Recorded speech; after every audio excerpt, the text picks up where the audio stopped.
Ketika seorang yang sudah menopause, dia risiko jantung menjadi kecil risikonya kalau dia mengkonsumsi produk kedelai. Ya. Risiko dia untuk mengalami gejolak panas akan berkurang. Ya. Insomnia, tahu insomnia? Susah tidur. Kemudian mood swing dan osteoporosis, rapuh tulang. Itu biasanya juga karena apa? Karena hormon estrogen akan mempertahankan kalsium dalam tulang.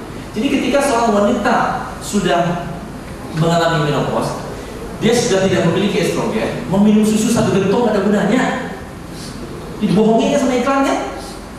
Minum susu, kalsium makan ke dalam tetap tidak bisa dipertahankan dalam tulang kalau Anda tidak punya estrogen. Jadi estrogen itu kayak dewa atau enggak bagi seorang wanita. Ya. Jadi dari mana kita dapat itu? Selama ini banyak dokter ahli gizi memberikan terapi estrogen dengan bahan kimia atau dari hewan.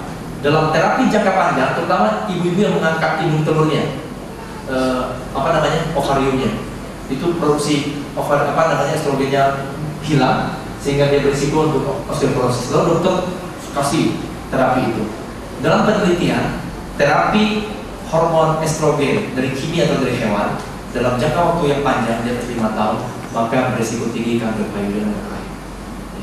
Jadi itu bukan. Makanya tadi awal saya bilang obat itu adalah racun.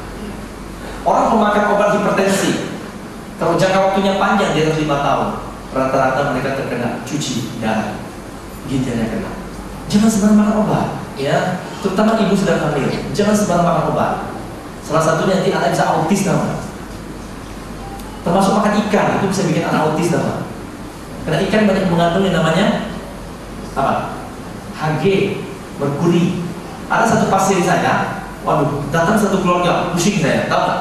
Mamanya serangan kanker payudara kedua, anaknya autis, suaminya jantung, pusing saya menghadapi 3 orang, satu keluarga datang konsultasi. Anak saya suruh harus diet vegan, terutama seafood, karena seafood itu adalah pembawa merkuri, raksa. Tahu raksa kan? Yang ada dalam termometer itu loh. Jadi kalau di rumah ada termometer yang untuk mengukur suhu badan, itu terpecah. Tolong hati-hati, jangan disapu.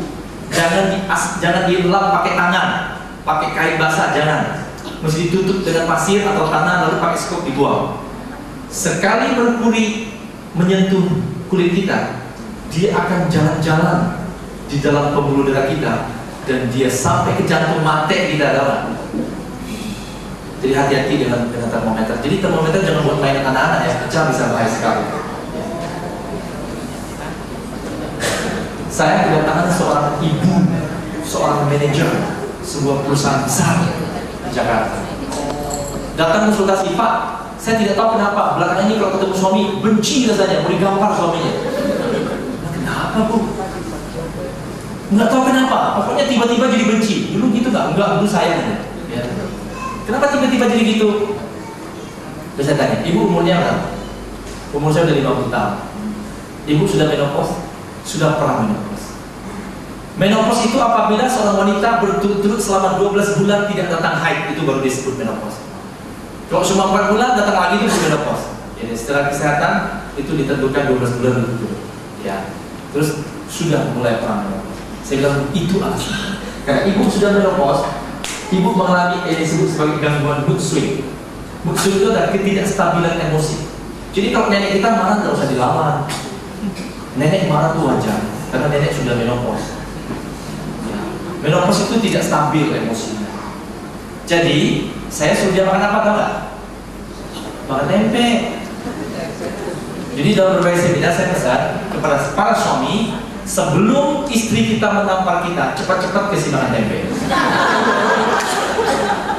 Iya, betul, murah meriah kan? Nah, rugi kalau nggak kasih tempe. Dan makanlah tempe sebelum tempe naik harga.